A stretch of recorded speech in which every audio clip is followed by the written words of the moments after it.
¿Qué pasa con los artistas después de la pandemia? Y hoy tenemos invitados a Salvador Orozco, a El Vialejo, a Filiberto Cortés y a Vico Carpintero. Voy a dar una pequeña semblanza de cada uno de ellos. Filiberto Cortés es músico nacido en la Ciudad de México y actualmente radica en la ciudad de Puebla. Desde 2006 ha hecho música para más de 20 proyectos de artes escénicas, entre los cuales destacan Las Nubes y El Círculo de Tiza, obras que fueron beneficiadas por el programa Chapultepec Naturaleza y Cultura de la Secretaría Federal. Desde el 2003 ha tocado en diversas agrupaciones musicales que abarcan una gran variedad de estilos musicales como la trova, la salsa, la cumbia y el rock. Actualmente es miembro del Consejo de Participación Ciudadana de Cultura de la Ciudad de Puebla. Salvador Orozco es nacido en el estado de Morelos, donde a muy temprana edad siente curiosidad por la música, empezando por tomar clases de piano. Ya en la adolescencia descubre la guitarra y comienza sus primeros pasos en este instrumento de forma autodidacta. Asimismo, su inquietud por el arte lo lleva a tomar clases de dibujo y pintura. Más adelante lleva estas habilidades al campo laboral en la creación de vitrales, lo que le permite pagarse estudios musicales en la Academia La Batuta en el estado de Morelos, así como también estudios en el idioma inglés y alemán. Es en Puebla donde empieza su camino hacia la profesionalización de la música como modo de ganarse la vida y empieza en pequeños grupos tocando en diversos lugares de la ciudad. También inicia sus pequeñas incursiones en los grupos de música versátil, donde gana una gran experiencia para el desenvolvimiento escénico. En el 2018 ha permitido crecer y tocar en diversos lados dentro del estado de Puebla, en varias ciudades del país, así como en el extranjero. El Vialejo, licenciado en diseño gráfico, actualmente se desempeña como gestor cultural. En 2009 funda Musa Cultura Visual, que es un espacio cultural independiente ubicado en el Centro Histórico de Puebla, con la misión de impulsar las expresiones culturales nacionales, pero sobre todo de responder a las necesidades del talento local bajo las directrices funcionales de calidad y profesionalismo. Como directora y gestora de este espacio, ha sido responsable de la curaduría, de la galería, de la programación y coordinación del foro musical, la vinculación con distribuidoras o directamente con los productores de cine para la exhibición en salas de cine, además de realizar diversas actividades para la promoción del taller de grabado. Como gestora cultural, ha desarrollado proyectos seleccionados por la Secretaría de Cultura, Secretaría del Estado de Puebla, Centro Cultural Los Pinos e INCINE.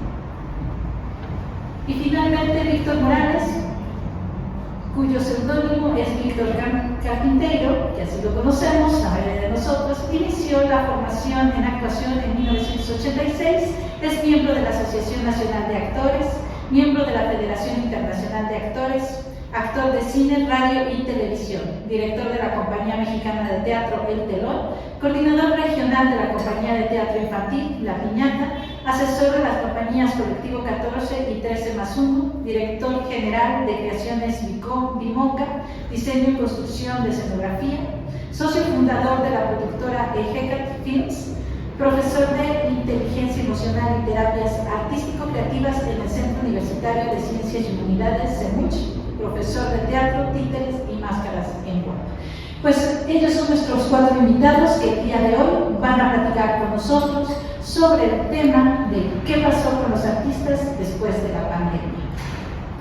Vamos a dar inicio con esta primera pregunta detonante para que podamos escuchar sus opiniones. Habría que pensar que, si bien se hicieron observaciones durante la pandemia de las condiciones laborales del artista, tales como la falta de seguridad social, además de la precariedad en la que viven los artistas, pues bien, habría que preguntarse qué ha pasado después de estas observaciones o de lo que hizo evidente la pandemia sobre las condiciones laborales de los artistas. Así que la primera pregunta para todos ustedes es: después de la pandemia, la producción y el consumo de las actividades de los artistas independientes locales, ¿creen ustedes que mejoraron, empeoraron o están igual que durante la pandemia?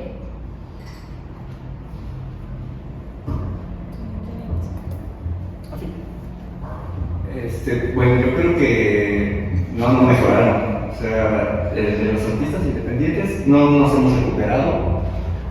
Había una estadística de UNESCO por ahí, no recuerdo el porcentaje, pero era algo así como el 30% de públicos que ya no se recuperaron antes de la pandemia, del año 2020, principios, y ahorita hay más o menos algo así como un 30% de públicos que ya no regresaron. No sabemos si van a regresar, no se sabe, pero en general aquí los artistas independientes creo que todavía tampoco se recuperan así.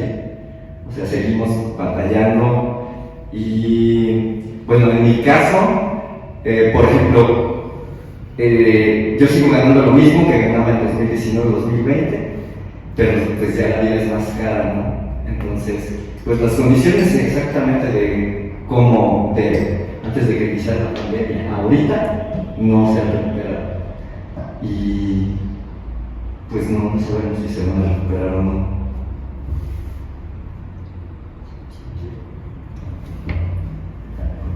Bien, comentan que se recuperaron. Yo creo que estamos en el mismo sistema que antes de la pandemia. O sea, desafortunadamente los artistas siempre hemos tenido ese problema del pago, ¿no? De las prestaciones sociales y todo eso. Yo creo que va a ser muy difícil, como si en pandemia vamos a seguir viviendo o padeciendo todas esas necesidades. ¿Aprendimos algo? Sí. ¿Qué es? Reinventarnos, ¿no? Porque desafortunadamente estar encerrados, como hacer el quehacer artístico que teníamos, nos hizo mirar hacia otro lado, ¿no? La mayoría de la gente tenía la necesidad de vivir o de sobrevivir. Primero la salud, ¿no? Comentamos hace rato esa parte de la zozobra, que es lo que iba a suceder con nuestra salud. Creo que era más importante que el quehacer artístico.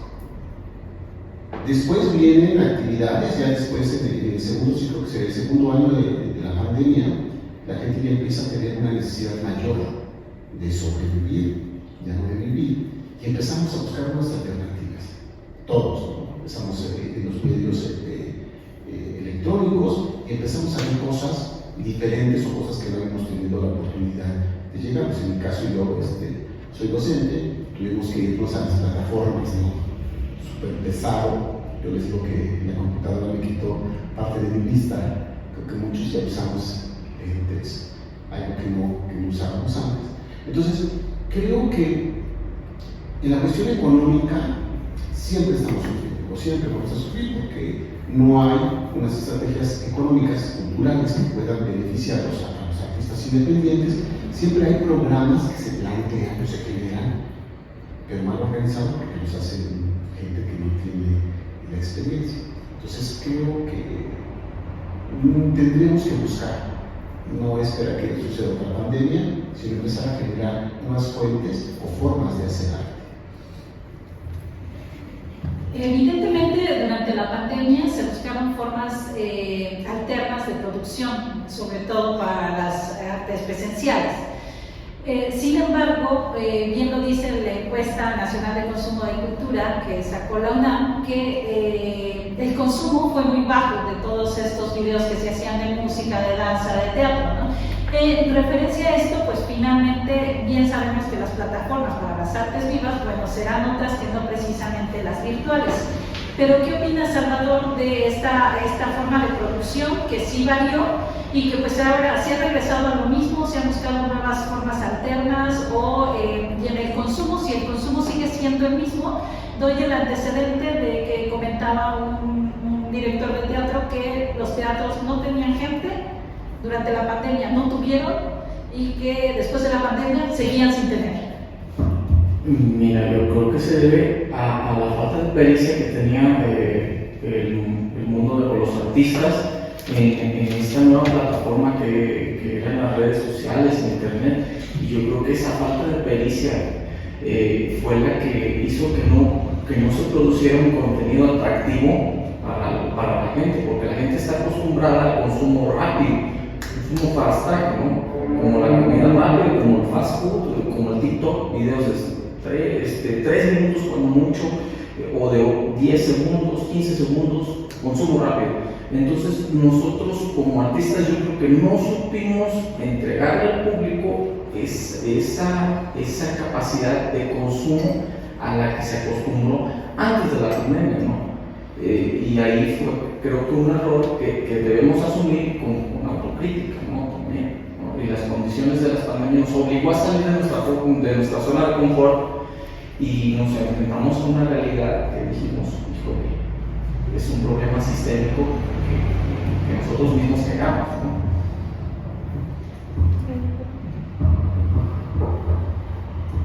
Bueno, la pregunta es esto de qué pasa con las actividades culturales y las... La producción y el consumo. La producción y el consumo. Algo que vimos obviamente en la pandemia, que hicimos otras charlas con respecto a eso, es que había un problema de fondo, ¿no? Y que el discurso que teníamos, la idea clara era, la pandemia no vino a cambiarlo, sino más bien a analizarlo, ¿no? Lo evidenció esta forma del consumo, porque ya sea la producción o el consumo previo a la pandemia, requería de un público, y ese público era por el que siempre estamos en pugna, ¿no? A que llegue a las obras de teatro, a que llegue a los conciertos, a que acuda a las actividades culturales multidisciplinares, ¿no? Cuando se viene la pandemia, solamente se vino a evidenciar de una forma más clara y se llevó el análisis a esta cosa, obviamente, a la inseguridad que tenemos como gremio, ¿no? Pero estamos hablando, habría que aclararlo, de artistas independientes que tienen una formación de pronto en cierta clase social, un extracto en el cual nos movemos en clase baja, donde obviamente no hay seguridad económica para la vida diaria, y entonces se hace más complicado eso. Ese es el público, ¿no? Habría, porque ahorita que los escucho, fui a hace un año, una convención para distribuidores de cine, que fue con invitación directa, ¿no? Vinieron personas de varios países a conocer a estos proveedores, ¿no? Y una de las personas que estuvo ahí, que son los que tienen información como así, con puntos como acerca del consumo, al menos del cine, que esto implica varias cosas, el llegar a las salas, ¿no? Esto es una de las cosas que muchos tuvimos como filtro de saber, eso es un producto que forzosamente tienes que ir a un lugar específico y lo tienes que consumir ahí.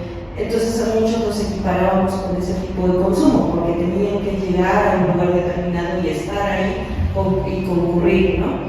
Y eso la pandemia lo impedía, ¿no? Pero resulta que las salas de cine no tuvieron ningún problema, o sea, sí hubo un periodo de cierre que todos lo tuvimos, justo recordando esas fechas, que fue el 14 de mayo, que fue el cierre comercial, ¿no? de todas las actividades, de marzo, perdón, del cierre de todas las actividades no esenciales. Ahí entramos nosotros y entró estos distribuidores de cine, pero ellos son otro público, ellos son otro tipo de empresa. Ellos llegaron a números récords de consumo en cuanto a con menos producción, hablando de producción y consumo, con menos producción de cine, porque todo se paró, produjeron menos y el público consumía más. Llegaron, o sea, lo marcan como fenómenos, ¿no? ¿Pero por qué? Porque van a otro tipo de público, y no digo que sea para el público de clase media, sino va por ese público que aunque carezca de seguridad económica para el sustento diario, esencial, aún así está dispuesto a pagar por ir a ver eso, ir a ver Spider-Man, ir a ver todas estas películas y producciones hollywoodenses, pero porque es otro tipo de producto. Lo que nosotros producimos no va para esa más media y está reforzado por una industria, ¿no? Entonces hay un conflicto para mí cuando este tipo de videos, ¿no? que se hacen son muy buenos, pero sabemos aquí en Madrid las personas que están interesados, porque si de pronto, obviamente, le cae un video a una persona, no digo joven o adulto, porque trasciende generaciones, alguien que no tiene un consumo consciente de audiovisual o cultural, lo que sea, que no le interesa, obviamente muchas cosas de fondo, pero si no la trae en 10 segundos se va. pero no se refiere a las generaciones, no es algo actual, porque antes de estos medios no digitales también padecíamos del consumo cultural en el cual nosotros estamos enfocados, ¿no? Entonces no es tratar de cómo producimos, sino más bien es qué producimos, ¿no? La calidad de los productos, a quién vamos dirigidos. Yo invitaría a que eso sea como, eso es lo que me parece más relevante de este periodo, ¿no? Que tengamos conciencia de lo que nosotros producimos, a quién le hablamos, cómo le estamos hablando, si nos responden, si nos escuchan. Porque si le hablamos a las personas que consumen, insisto, producciones que se vuelven obsoletas a medio año, ¿no? O que al contrario son permanentes, pero justo ese producto no te permite que otros vean otras cosas, o sea, los tienen tan captados que no salen de ahí, ¿no? Nosotros vamos para otro. Esto sería mi percepción acerca del consumo. Con respecto a esto que dice Elia, creo que ya se había platicado en los foros anteriores, ¿no? O sea, la pandemia solo evidenció las fallas estructurales del capitalismo. O sea, ya sabemos que básicamente es el rico más rico y el pobre más pobre, ya lo sabemos. Efectivamente, las producciones culturales o el dinero dentro de la cultura mainstream subió. De hecho, la gente de poder adquisitivo alto consume más cultura y se inyecta más dinero a esas industrias culturales mainstream. Eso creció mucho. Lo que bajó es la cantidad de personas de abajo de la pirámide que consumen cultura y los presupuestos para los artistas independientes. Pero esto pues es parte del capitalismo, ¿no? O sea, eso creo que ya se había platicado, se platicó en los dos foros anteriores. También habría que pensar en las cuestiones siempre dicen, ¿no?, que las artes son elitistas, y en este sentido la pandemia pues evidenció parte del elitista que es la cultura o las artes, porque finalmente solamente la podían observar quienes tenían internet, por ejemplo, ¿no? Y ahora que regresamos a lo presencial, pues sucede lo mismo a través de lo que comentaba Elvia, cuando hablamos de esta cultura de masas, ¿no? Hablamos de una cultura de masas que evidentemente está dirigida hacia una cierta población y otra que está a través de otros medios. Y cuando hablamos de que, por ejemplo, el cine se desarrolla más, ciertamente, yo creo que tiene dos cosas. Una, el lenguaje, porque el lenguaje de las artes vivas en el internet no funcionó. Eso quedó evidente. Pero también ahora que hablamos de la presencialidad, ese lenguaje, hablando de la cuestión elitista, resulta que ese lenguaje no llega a la gente porque precisamente necesitas tener todo un bagaje cultural para comprender lo que se está presentando. Entonces, ¿no será un problema que tenemos también los artistas al estar presentando lo que presentamos? Sí, es el discurso del problema que siempre hemos tenido, o sea, ¿qué les damos, no? Pero también viene esa parte de la formación y de la inversión, o sea, porque somos creativos. Yo siempre pongo a discusión eso, cuando decimos que somos creativos y pareciera que no lo somos, ¿no? Los productos que ofrecemos al público no son de buena calidad, son productos así desechables, nos invitan para un festival, no tenemos y lo queremos en una semana. Ahí tenemos un problema, ¿no? Porque el público tendríamos que empezar a darle cosas que busquen y que puedan ellos también divulgar, ¿no? Creo que nos hace falta todavía como la competencia sana, donde empecemos a ver y a generar. Muchos de nosotros no vamos al trabajo de nuestros compañeros, muchos de nosotros no vamos a ver las obras de los demás, muchos de nosotros no, o sea, siendo artistas no vamos a una exposición, no vamos a tomar un taller, no nos actualizamos porque creemos que terminando una licenciatura estamos completos. Yo creo que es parte también de este fenómeno que surge en la provincia, ¿no? A diferencia de la Ciudad de México, donde toda la gente tiene que estar al pie del cañón. Todos los días tienes que estar formando y compitiendo y generando productos porque compites con todos. Entonces yo creo que nos hace falta eso en provincia. Yo creo que tenemos que aprender a reconocer a nuestro público, ¿no? Como cuando vamos y tocamos en algún lugar, lo primero que hacemos es ver quiénes son los que están ahí, qué edades que ve cómo son las personas, cómo visten, para más o menos darnos una idea de lo que podemos ofrecerle, ¿no? Y aquí hemos fallado el gremio artístico prácticamente en su totalidad, y en la pandemia se vio, ¿no? Cuando no supimos qué hacer, no supimos reconocer a nuestro público, ¿no? Y el problema de no saber reconocer a nuestro público es que las grandes corporaciones sí lo saben reconocer, pero detrás de ello tienen un montón de respaldo mediático, un aparato de comunicación muy grande, un aparato de mercadotecnia. O sea, nosotros no tenemos, con tres competimos. ¿Sí? Nosotros tenemos que aprender a reconocer nuestro público, así como cuando llegamos vemos quiénes están, cómo se ven, y a partir de ahí podemos desarrollar algo, vemos quiénes son, ¿no? Y así conocemos a nuestro público. Bueno, ahora nos fallamos en hacerlo a una escala más grande, ¿no? Este es el fallo. Que lo podemos hacer, sí, tal vez, en la escena, en el momento, en el aspecto táctico, pero en el aspecto estratégico más grande, allí es donde tenemos un problema grande y serio. Claro, esto toca un punto que, por ejemplo, nos comentaban algunas autoridades que estábamos muy diagnosticados en Puebla, ¿no? Y a lo que acabas de decir es que precisamente no hay diagnósticos de cómo funciona la actividad cultural, cuáles son los públicos, cómo es el consumo, o sea, realmente no hay un estudio de lo que se genera en la ciudad de Puebla, en el estado de Puebla.